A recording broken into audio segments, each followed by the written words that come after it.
എങ്ങനെയാണ് അവർ അഴിഞ്ഞാടിയത്? അവരിൽ ചില ആളുകൾ ഹീൽഡ് ചെരുപ്പ് ധരിച്ച് പുറത്തിറങ്ങി എന്നുള്ളതാണ്. നീളമില്ലാത്ത പെൺകുട്ടികളൊക്കെ പൊതുജനങ്ങളെ വശീകരിക്കാൻ വേണ്ടി ഹീൽഡ് ചെരുപ്പിട്ട് പുറത്തിറങ്ങുക. അന്നുള്ളതല്ല, ഇന്നുമുണ്ടതൊക്കെ. എന്തിനേറെ മോതിരം ധരിക്കുമ്പോൾ വരെ അവിടുത്തെ സ്ത്രീകളുടെ ലക്ഷ്യം എന്താണ്? ഈ മോതിരം ധരിക്കുന്നതിൽ വരെ സ്ത്രീകളുടെ ലക്ഷ്യം ഈ മോതിരത്തിന്റെ താഴ്ഭാഗത്ത് നല്ല സുഗന്ധമുള്ള മിസ്ക് അവർ പുരട്ടാറുണ്ടായിരുന്നു. നല്ല സുഗന്ധമുള്ള പെർഫ്യൂമുകൾ, മിസ്കുകൾ, കസ്തൂരി. എന്നിട്ട് അവരെന്ത് ചെയ്യും? പൊതുജനങ്ങളുള്ള സമയങ്ങളിൽ, ആളുകൾ ഒരുമിച്ച് കൂടിയ സ്ഥലങ്ങളിൽ ഈ മോതിരം അവർ ഇളക്കാറുണ്ടായിരുന്നു. അപ്പോ അതിന്റെ അകത്തലങ്ങളിൽ നിന്ന് പരന്നു വരുന്ന സുഗന്ധം ജനങ്ങളുടെ മൂക്കിലേക്കെത്തും. ആളുകൾ നോക്കും, ആരാണിത്, എവിടെയാണ് ഈ സുഗന്ധം, എവിടെ? അപ്പൊ ഈ പെണ്ണിനെ കാണും, പെണ്ണിന്റെ പിന്നാലെ പോകും. ഈ രീതിയിൽ ബനൂ ഇസ്രായേലുകാര് പഴയ കാലത്ത് അന്നത്തെ അപ്ഡേഷനാണത്. അന്ന് ജനങ്ങളെ വശീകരിക്കാനുള്ള വഴിയാണിത്. ഇന്നത്തെ വശീകരിക്കുന്ന വഴിയാണ് ടിക്ടോക്ക് എന്ന് പറയുന്നത്. ഇന്നിപ്പോ പെൺകുട്ടികൾ മോതിരത്തിന്റെ താഴെ ഇട്ടിട്ട് മിസ്കും പെർഫ്യൂമും കൂൾ വാട്ടറൊക്കെ അടിച്ചു പോയാൽ ഒരു കുഞ്ഞുമോന് നോക്കൂല. കാരണം എല്ലാരും കൂൾ വാട്ടർ അടിക്കുന്നതാണ്. അന്നത്തെ സൗകര്യങ്ങളായിരുന്നു, അത് വെച്ച് അവർ ചെയ്തു. ഇന്നത്തെ സൗകര്യം വെച്ച് നമ്മൾ ചെയ്യുന്നു. മഹാനായ മുആവിയ റളിയല്ലാഹു അൻഹു ഹജ്ജിന്റെ സമയത്ത് മിമ്പറിന്റെ മുകളിൽ കയറി ഒരു കെട്ടുമുടിയുണ്ട്, അദ്ദേഹത്തിന്റെ കയ്യിൽ ഒരു കെട്ടുമുടിയുണ്ട്. എന്നിട്ട് അവിടെ കൂടിയിരിക്കുന്ന ആലിമീങ്ങളുടെ മുഖം നോക്കി ചോദിച്ചു, എന്തേ നിങ്ങൾ മിണ്ടാത്തത്, എന്തേ നിങ്ങൾ പ്രതികരിക്കാത്തത്? ഈ മുടിക്കെട്ടുകൾ അല്ലാഹുവിന്റെ ഹബീബ് നിരോധിച്ചതല്ലയോ? ചെറിയ മുടികളുള്ള പെൺകുട്ടികൾ, നല്ല അയൺ ചെയ്ത മുടികൾ, വെപ്പ് മുടികൾ തന്റെ തലയിൽ വെച്ചുകൊണ്ട് മറ്റുള്ളവരെ വശീകരിക്കുന്ന ഒരു കാലമുണ്ടായിരുന്നു. അതേപോലെ പാദസരങ്ങളിൽ ശബ്ദമുണ്ടാക്കുന്ന പാദസരങ്ങൾ ധരിച്ച് ആളുകളുള്ള വഴിയിലൂടെ വെച്ച് നടന്നു പോകുന്ന പെൺകുട്ടികൾ. ഇതെല്ലാം അല്ലാഹുവിന്റെ ഹബീബിന്റെ കാലത്ത്, ബനൂ ഇസ്രായേലുകാരുടെ കാലത്ത് മറ്റുള്ളവരെ വശീകരിക്കാൻ വേണ്ടി ഉപയോഗിച്ച മീഡിയകളാണ്. എന്നാൽ ഇന്ന് നമ്മൾ ഉപയോഗിക്കുന്നത് ടിക്ടോക്കാണ്, മ്യൂസിക്കലിയാണ്, ഇൻസ്റ്റയാണ്, ഫേസ്ബുക്കാണ്, വാട്സപ്പാണ്. തന്റെ മനോഹരമായ ഫോട്ടോകൾ ഇന്ന് കണ്ടോളൂ, പിടിച്ചോളൂ, നോക്കിക്കോളൂ. തന്റെ മനോഹരമായ വീഡിയോകൾ ചുണ്ടുകൾ ചുവപ്പിച്ച്, മുഖം വെളുപ്പിച്ച്, തന്റെ ഹിജാബ് കൂർപ്പിച്ച് ജനങ്ങളിലേക്ക് അയച്ചു കൊടുക്കാൻ, ആസ്വദിക്കാനും വേണ്ടുവോളം നോക്കാനും വേണ്ടി. ഇത് തന്നെയല്ലേ ടെംപ്റ്റേഷൻ എന്ന് പറയുന്നത്? ഇത് തന്നെയല്ലേ ജനങ്ങളെ ആകർഷിപ്പിക്കുക എന്ന് പറഞ്ഞാൽ ഇത് തന്നെയല്ലേ? അത് കാരണത്താൽ ബനൂ ഇസ്രായേലുകാർ നശിച്ചുവെങ്കിൽ എന്റെ പ്രിയപ്പെട്ട മുസ്ലിം സഹോദരിമാരോട് പറയാനുള്ളത്, നമ്മുടെ സമുദായം തകർന്ന് തരിപ്പണമാകും. പരാജയത്തിന്റെ കയ്പുനീര് കുടിക്കേണ്ടി വരും നമ്മുടെ സമുദായം. ഈ ഒരു ആഭാസം നിരന്തരമായി തുടരുകയാണെങ്കിൽ, ഈ ഒരു ആഭാസം തുടർന്നാൽ പരാജയത്തിന് ഇനി കാത്തിരിക്കാനില്ല, പരാജയത്തിന് കാത്തിരിക്കാനില്ല. ഹബീബിന്റെ കാലത്ത് തന്നെ യജൂജ് മഅജൂജിന്റെ വൻമതിലുകൾക്ക് വിള്ളൽ വീണിട്ടുണ്ട് എന്ന് മുഹമ്മദ് റസൂലുള്ളാഹി സ്വല്ലല്ലാഹു അലൈഹി വസല്ലം. ഹബീബിന്റെ കാലത്ത് യജൂജ് മഅജൂജിന്റെ വൻമതിലുകൾക്ക് വിള്ളൽ വീണിട്ടുണ്ട് എന്നാണ്.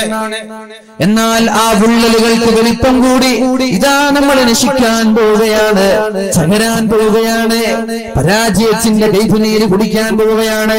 അതുകൊണ്ട് എന്റെ പ്രിയപ്പെട്ട സഹോദരിമാരോട് പറയാനുള്ളത്, ഇത്തരം മീഡിയകളിൽ നിന്ന് മാറി നിൽക്കണം എന്നല്ല ഞാൻ പറയുന്നത്. അത് നിങ്ങളുടെ ഇഷ്ടമാണ്. ഹലാലായ രീതിയിൽ എങ്ങനെ ഉപയോഗിക്കാൻ പറ്റുമെന്ന് നിങ്ങളാണ് ആലോചിക്കേണ്ടത്. അപ്പൊ നമ്മൾ എന്ത് ചെയ്യണം? എന്താണ് ഇനി നമ്മൾ ചെയ്യേണ്ടത്?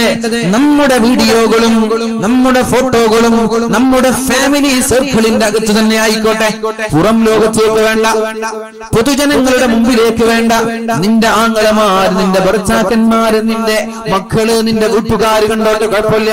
നിന്റെ അഭിനയം, നിന്റെ സൗന്ദര്യം, നിന്റെ ശരീരം, നിന്റെ വസ്ത്രം, നിന്റെ എല്ലാ ആക്ഷനുകളും നിന്റെ വീട്ടുകാര് കണ്ടോട്ടൊരു കുഴപ്പമില്ല.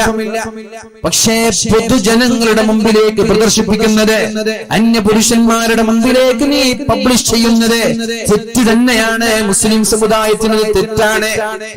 ഇനി ലിബറലിസം തലക്ക് പിടിച്ച ആളുകൾ, സോഷ്യലിസം തലക്ക് പിടിച്ച ആളുകൾ, യുക്തിവാദം തലക്ക് പിടിച്ച ആളുകൾ, ഫെമിനിസം തലക്ക് പിടിച്ച ആളുകൾ, നിങ്ങൾക്ക് സുഖമില്ലേ എന്ന് ചോദിച്ചാൽ പറയാനുള്ളത് ഇത് എന്റെ അഭിപ്രായമല്ല, മുസ്ലിമീങ്ങൾ പറയുന്നത് അള്ളാഹുവിന്റെ തീരുമാനമാണ്, അള്ളാഹുവിന്റെ പരിശുദ്ധ ഖുർആനിന്റെ തീരുമാനമാണ്, നമ്മുടെ സ്വയം തീരുമാനമല്ല നമ്മൾ ഇവിടെ പറയുന്നത്. അതുകൊണ്ട് അംഗീകരിക്കേണ്ടവർക്ക് അംഗീകരിക്കാം, അല്ലാത്തവർക്ക് തള്ളിക്കളയാം. ലക്കും ദീനുക്കും വലിയ ദീൻ, നിങ്ങൾക്ക് നിങ്ങളുടെ മതം, ഞങ്ങൾക്ക് ഞങ്ങളുടെ മതം. ഞങ്ങളത് പറയും, മുസ്ലിമീങ്ങളായ കാലത്തോളം ഞങ്ങളത് പറയും, പറഞ്ഞുകൊണ്ടേയിരിക്കും. നന്നാവേണ്ടവർക്ക് നന്നാവാം, അല്ലാത്തവർക്ക് ഒഴിവാവാം.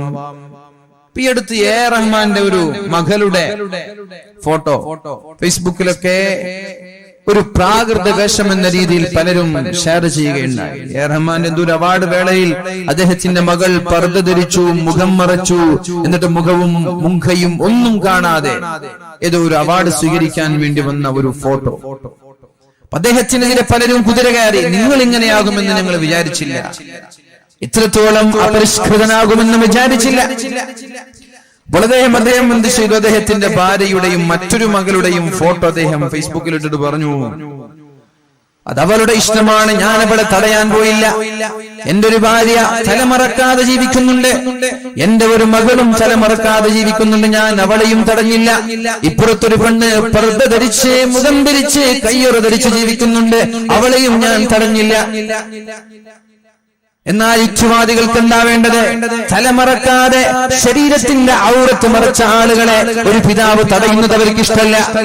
ഏതെങ്കിലും ഒരു പെണ്ണ് തലമറക്കാതെ ഔറത്ത് മറക്കാതെ പൊതുജനങ്ങൾക്കിടയിൽ ഇറങ്ങുകയും അതിന്റെ പേരിൽ പിതാവ് ശകാരിക്കുകയും ചെയ്താൽ കുതിര കയറാൻ ഇവിടെ യുക്തിവാദികൾ വരും. അദ്ദേഹത്തിന്റെ ഭാര്യയും മകളും തലമറക്കാത്തതിൽ അവർക്ക് യാതൊരു കുഴപ്പമില്ല, മുഖം മറക്കാത്തതിൽ കുഴപ്പമില്ല, ശരീരത്തിന്റെ അവയവങ്ങൾ മറക്കാത്തതിൽ അവർക്ക് കുഴപ്പമില്ല. അവരുടെ കുഴപ്പം ഒരു പെണ്ണ് അവളുടെ സന്തുഷ്ടപ്രകാരം, അവളുടെ സ്വയം ആഗ്രഹപ്രകാരം ശരീരം മുഴുവനും മറച്ചാൽ യുക്തിവാദികളെ നിങ്ങൾക്കെന്ത്, ഫെമിനിസ്റ്റുകളെ നിങ്ങൾക്കെന്ത്, ലിബറലിസം തലക്ക് പിടിച്ച നിരീശ്വരവാദികളെ നിങ്ങൾക്കെന്ത്? ഓരോ ആളുകളുടെ ഇഷ്ടമല്ലേ ഓരോ ആളുകൾ വേഷം ധരിക്കുന്നത്, ഓരോ ആളുകൾ വസ്ത്രം ധരിക്കുന്നത്, ഓരോ ആളുകളുടെ ഇഷ്ടമല്ലേ ചൊറിയാൻ വരരുത്. നിങ്ങൾക്ക് ഇഷ്ടമുള്ളത് നിങ്ങൾക്ക് ധരിക്കാം, നമ്മൾക്ക് ഇഷ്ടമുള്ളത് നമ്മൾ ധരിക്കുന്നത്ര മാത്രം. അത് തന്നെയാണ് വാലിലും ഒരാളെയും ഇവിടെ നിർബന്ധിക്കാൻ പോകുന്നില്ല. നിങ്ങൾ അത് തന്നെ ധരിക്കണം, അത് തന്നെ ചെയ്യണം, ഒരാൾക്കും ഇവിടെ നിർബന്ധമില്ല. വേണ്ടവർക്ക് കേൾക്കാം, അല്ലാത്തവർക്ക് തള്ളാം. അതാണ് നമ്മുടെ വാലിന്റെ ഉദ്ദേശം. ഇവിടുത്തെ വാലുകൾ വേണ്ടവർക്ക് കൊള്ളാം, അല്ലാത്തവർക്ക് തള്ളാം, വേണ്ടവർക്ക് ഉൾക്കൊള്ളാം, അല്ലാത്തവർക്ക് അവഗണിക്കാം. ഒരാളെയും നിർബന്ധിപ്പിച്ചത് ചെയ്യണമെന്ന് ഇസ്ലാം എവിടെയും പറയുന്നില്ല. ദീനിൽ അടിച്ചേൽപ്പിക്കുന്ന സമ്പ്രദായമേ ഇല്ല എന്ന് പരിശുദ്ധ ഖുർആനിൽ അല്ലാഹു പറയുന്നുണ്ട്. അതുകൊണ്ട് ഒരൽപ്പമെങ്കിലും എന്റെ ശബ്ദം ശ്രവിക്കുന്ന പ്രിയപ്പെട്ട സഹോദരിമാരോട്, ചെറുപ്പക്കാരികളോട് എനിക്ക് പറയാനുള്ളത്, നിങ്ങൾ യഥാർത്ഥ മുസ്ലിമാണെങ്കിൽ, അള്ളാഹുവിനെ പേടിയുള്ള ഒരു സത്യവിശ്വാസിനിയാണെങ്കിൽ നിങ്ങളോടാണ് പറയുന്നത്. കാരണം നിന്റെ സൃഷ്ടാവ് അള്ളാഹുവാണ്, നിന്റെ ദൈവം അള്ളാഹുവാണ്, നിന്നെ സൃഷ്ടിച്ചത് അള്ളാഹുവാണ്. അപ്പൊ നിന്റെ തീരുമാനം പറയേണ്ടത്, നീ എന്ത് ധരിക്കണം, നീ എങ്ങനെ ജീവിക്കണം, നീ എന്ത് തിന്നണം എന്ന് പറയേണ്ടത് അള്ളാഹുവാണ്. ഈ മൈക്കിന്റെ പ്രൊഡ്യൂസറാണ്, ഇതിന്റെ സൃഷ്ടാവാണ്. ഇതെങ്ങനെ ഉപയോഗിക്കണം എന്ന് പറയേണ്ടത്, എത്ര വാട്ട്സ് വേണം, ഇതിന്റെ ആംപ്ലിഫയർ എങ്ങനെ വേണം, ഇതിന്റെ എങ്ങനെ വേണം, എല്ലാം പറയേണ്ടത്. ഇത് എത്ര കാലം ഉപയോഗിക്കണം, ഏത് രീതിയിൽ ഓപ്പറേറ്റ് ചെയ്യണം, ഇതെല്ലാം പറയേണ്ടത് ഇതിന്റെ നിർമ്മാതാവാണ്, മൊബൈൽ ഫോണിന്റെ നിർമ്മാതാക്കളാണ്. ഇതെങ്ങനെ ഉപയോഗിക്കണമെന്ന് പറയേണ്ടത്, വെള്ളത്തിലിടണോ ഇടേണ്ടേ എന്ന് പറയേണ്ടത്, വെള്ളത്തിലിടാൻ പറ്റുമോ ഇല്ലേ എന്ന് പറയേണ്ടത് ഇതിന്റെ നിർമ്മാതാക്കളാണ്. എല്ലാ നിർമ്മാതാക്കൾക്കും അവരവരുടെ സ്വാതന്ത്ര്യം നൽകിയപ്പോ എന്റെ സർവ്വലോക സൃഷ്ടാവായ അള്ളാഹുവിന്റെ സൃഷ്ടികളെന്ന് വിശ്വസിക്കുന്ന മുസ്ലിം സമുദായത്തിലെ മുസ്ലിമീങ്ങൾക്ക് അള്ളാഹു പറഞ്ഞത്, അവരുടെ സൃഷ്ടാവ് പറഞ്ഞത് ഉൾക്കൊള്ളാൻ നിങ്ങൾക്ക് സമ്മതം നൽകാൻ കഴിയാതെ വന്നുപോയത് എന്തേ? നിങ്ങൾക്ക് ചൊറിച്ചിൽ വരുന്നത്. അതുകൊണ്ട് എന്റെ ശബ്ദം ശ്രവിക്കുന്ന പ്രിയപ്പെട്ട സഹോദരിമാരോട് പറയാനുള്ളത്, നമ്മൾ എന്ത് ചെയ്യണം? അള്ളാഹുവിനെ പേടിയുള്ളവരാണെങ്കിൽ അല്ലെങ്കിൽ കുഴപ്പമില്ല, ദീനിൽ വിശ്വസിക്കുന്നവരാണെങ്കിൽ ഇത്തരം ആഭാസങ്ങളിൽ നിന്ന് മാറി നിൽക്കണം. നമ്മുടെ ഔറത്ത്, നമ്മുടെ സൗന്ദര്യം അത് നമ്മുടെ ഭർത്താവിനെ നമ്മുടെ വീട്ടുകാരുടെ മുമ്പിൽ പ്രദർശിപ്പിക്കാനുള്ളതാണ്. അല്ലാതെ പൊതുജനങ്ങളുടെ മുമ്പിൽ ഔറത്ത് വെളിവാക്കി നടക്കുന്നത് ഏത് യുക്തിവാദിക്കാണ് അതൊരു രസകരമായി തോന്നിയത്? ചില ആളുകൾക്ക് ഇത് രസകരമായി തോന്നും. മുസ്ലിമീങ്ങളിൽപ്പെട്ട ചില ആളുകൾക്ക് തന്നെ അത് രസകരമായിട്ട് തോന്നും. എല്ലാവർക്കും അല്ല, മുസ്ലിമീങ്ങൾക്ക് വരെ ചില ആളുകൾ